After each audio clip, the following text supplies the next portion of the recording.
दोस्तों, आज की कहानी बहुत ही ज्ञानवर्धक कहानी है। आज की कहानी फिर हम लेकर आए हैं। एक कहानी महान विद्वान महाज्ञानी तेनालीराम के ज्ञान की है। आज हम तेनालीराम का एक और ज्ञान इस कहानी में सीखेंगे। तो चलिए दोस्तों, देखते हैं इस कहानी में तेनालीराम का कौन सा गुण हमें सीखने के लिए मिलता है। क्योंकि तेनालीराम का हर एक गुण हमारे लिए बहुत महत्वपूर्ण है।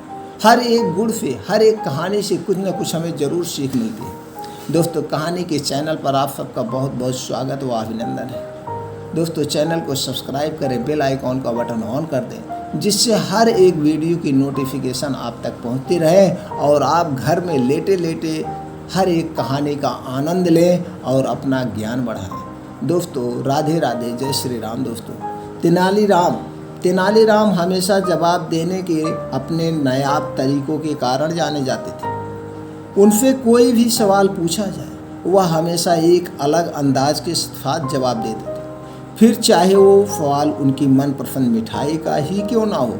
आइए जानते हैं कि कैसे तेनालीराम ने अपनी मनपसंद मिठाइयों के पीछे महाराज कृष्णदेव राय की कसरत करवा दी।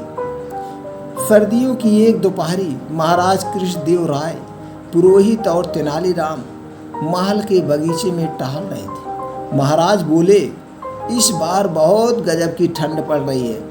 सालों में ऐसे ठंड नहीं पड़ी। ये मौसम तो भरपूर खाने और सेहत बनाने का है। क्यों पुरोहित जी, क्या कहते हैं आप? बिल्कुल सही कह रहे हैं महाराज आप। इस मौसम में ढेर सारे सूखे मेवे, फल और मिठाइयाँ खाने का मज़ा ही अलग होता है। पुरोहित ने जवाब दिया। मिठाइयों का नाम सुनकर महाराज बोले, यह तो बिल्कुल सही कह रहे हैं आप। वैसे ठंड में कौन सी मिठाइयाँ खाई जाती है? पुरोहित बोले, महाराज सूखे मेवे की बनी ढेर सारी मिठाइयाँ, जैसे काजू कतली, बर्फ़ी, हलवा, गुलाब जामुन आदि ऐसी और भी कई मिठाइयाँ जो हम ठंड में खा सकते हैं। यह सुनकर महाराज हंसने लगे और तेनालीराम की तरफ मुड़कर बोले, आप बताइए तेनालीराम, आपको ठंड में कौन सी मिठाइयाँ पसंद हैं? इस पर तेनालीराम ने जवाब दिया, महाराज, राजपुरोहित जी, आप दोनों रात को मेरे साथ चलिए। मैं आपको अपनी मनपसंद मिठाइयाँ खिला दूँगा।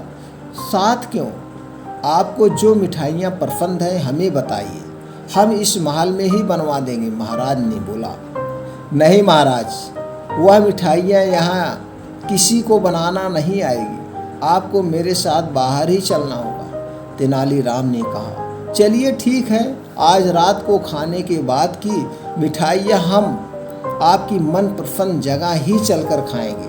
महाराज ने हंसकर कहा। रात को खाना खाने के बाद महाराज और राजपुरोहित ने साधारण कपड़े पहने और तेनालीराम के साथ चल पड़े। गांव पार करके खेतों में बहुत दूर तक चलने के बाद महाराज बोले, हमें और कितना चलना पड़ेगा तेनाली? आज तो तुमने हमें थका ही दिया है, बस कुछ ही दूर और। तेनालीराम ने उत्तर दिया। जब वो सभी मिठाइयाँ वाली जगह पहुँच गए तो तेनाली ने महाराज और राजपुरोहित को एक खाट पर बिठवा दिया और खुद मिठाइयाँ लेने चले गए। थोड़ी देर में वह अपने साथ 3 कटोरियों में गर्मा गर्म मिठाइयाँ ले आए। जैसे ही महाराज ने उन मिठाइयों को चखा, उनके मुंह से वाह से अलावा और कुछ नहीं निकला। महाराज और राजपुरोहित एक बार में पूरी मिठाइयाँ चट कर गए। इसके बाद उन्होंने तेनालीराम से कहा, वाह पंडित रामाकृष्णा, मज़ा आ गया। क्या थी यह मिठाइयाँ? हमने यह पहले कभी नहीं खाई। महाराज की बात पर तेनालीराम मुस्कुराए और बोले, महाराज, ये गुड़ था। यहाँ पास ही में गन्ने का खेत है और किसान उसी से यहाँ रात को गुड़ बनाते हैं। मुझे यहाँ आकर गुड़ खाना बहुत पसंद है। मेरा मानना है कि गर्मा गर्म गुड़ भी बेहतरीन मिठाई से कम नहीं होता है। बिल्कुल पंडित रामा, बिल्कुल। इसी बात पर हमारे लिए एक कटोरी मिठाइयाँ और ले आई। इसके बाद तीनों ने एक एक कटोरी गुड़ और खाया, फिर महल को लौट आए।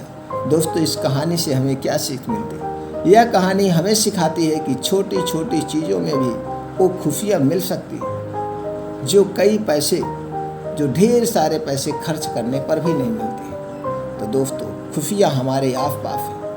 कोई ज़रूरी नहीं हमारे पास ढेर सारे पैसे हैं तो हम महंगी मिठाइयाँ खाएं। खुफिया हमें छोटे में भी मिल सकती है, बड़े में भी मिल सकती है। दोस्तों, इस कहानी से आपको क्या सीख मिली, हमें कमेंट सेक्शन में ज़रूर बताइएगा। फिर मिलते हैं ऐसी और ही तेनालीराम की ज्ञानवर्धक कहानी लेकर के अगले वीडियो में।